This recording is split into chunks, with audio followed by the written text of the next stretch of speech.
Malam yang mencekam. Malam itu Arman, seorang pemuda berusia 23 tahun, memutuskan untuk menjelajahi hutan larangan.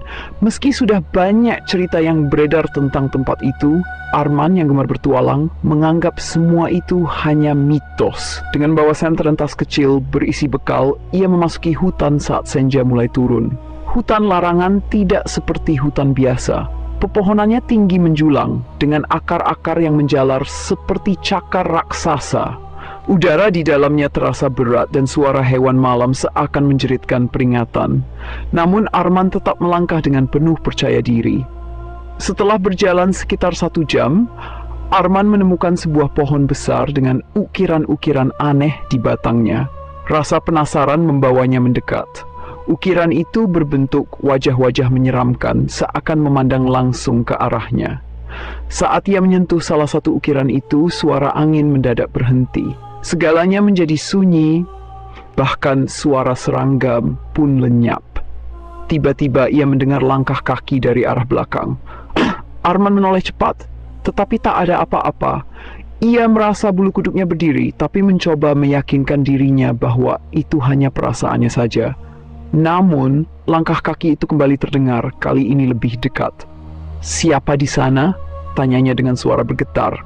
Tak ada jawaban, hanya gema suaranya sendiri yang kembali padanya. Cahaya senter yang ia arahkan ke sekitar tampak redup, seolah cahaya itu terhisap oleh kegelapan hutan.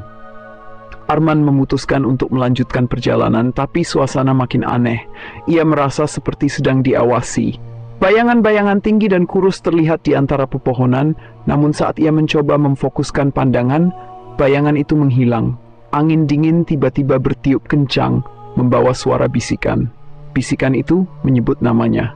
"Arman, kembali!" Jantungnya berdegup kencang. Bagaimana mungkin sesuatu di sini tahu namanya? Ia mempercepat langkahnya, berharap bisa keluar dari hutan ini. Tapi semakin ia berjalan, semakin ia merasa terjebak dalam lingkaran. Pohon-pohon yang ia lewati terasa familiar, seperti ia terus berputar di tempat yang sama. Saat ia berhenti untuk mengambil napas, suara tawa pelan terdengar di belakangnya. Tawa itu pelan namun sangat dingin, membuat darahnya membeku. Ia berbalik dan melihat sosok wanita berpakaian putih dengan rambut panjang berdiri tak jauh darinya. Wajahnya samar, tapi mata hitam pekatnya menatap langsung ke arah Arman. "Kenapa kau datang ke tempat ini?" Suara wanita itu berdesis. Arman tak mampu menjawab. Kakinya terasa kaku seolah tertanam di tanah. Wanita itu mendekat perlahan dan semakin dekat, wajahnya semakin jelas. Kulitnya pucat, bibirnya biru, dan matanya yang gelap itu seperti lubang tak berdasar. Dalam kepanikan, Arman berlari sekuat tenaga tanpa arah. Namun suara tawa itu terus membuntutinya, semakin keras dan mengerikan. Ia terjatuh berkali-kali, tubuhnya tergores oleh semak berduri, tetapi ia terus berlari. Sampai akhirnya ia melihat cahaya samar di kejauhan.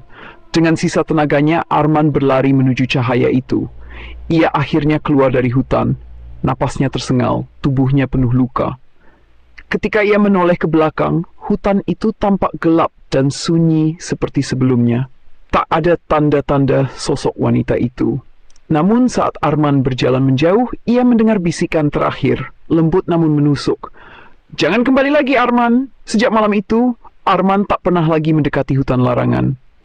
Tapi dalam tidurnya, ia selalu bermimpi tentang wanita itu, menatapnya dengan senyum mengerikan, seakan ia belum benar-benar selamat.